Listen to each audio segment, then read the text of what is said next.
I'm high on every team in my top 25. It's why they're in my top 25. But here's some potential disaster scenarios, this time 15 through 11.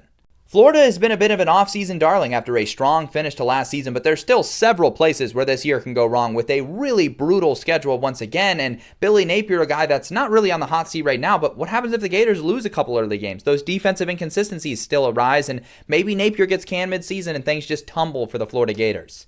We have seen this story about 1,000 times with Texas Tech. They load up in the offseason, they look great on paper, but then the season actually comes and they have some serious flaws. This year, it could be their defense again, despite all the talent they added. Maybe it's their offense. Maybe they neglected things too much and things kind of fall apart this year. There's so many ways things could go wrong for Texas Tech, and if they do anything less than win like 8 games this year, I think it's going to be a disappointing year for them. Oklahoma's floor is extremely low this season. I have a ton of confidence in them because I think their defense is really great, and I think they have a ton of offensive upside. But we've seen what the disaster looks like for Oklahoma. It was last year, and even that could have been worse. They could have removed that upset versus Alabama and had some other signature moments taken away. They've got a tough non-conference game versus Michigan, and they play the toughest schedule in college football this year. So they could completely have a terrible, terrible season.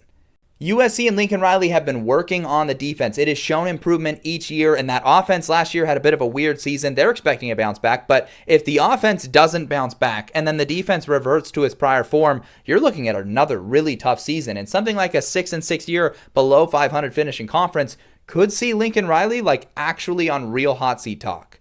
We saw it last year with Arizona State. Anything is possible in the Big 12, and that includes Arizona State having a disastrous year and missing a bowl game. They won the conference last year, returned virtually everybody, and you just ask Oklahoma State what happened when they were in the conference title game, and they returned virtually everybody. It's not a guarantee of anything, and not having a critical player like Cam Skattebo could make things fall apart for them on offense.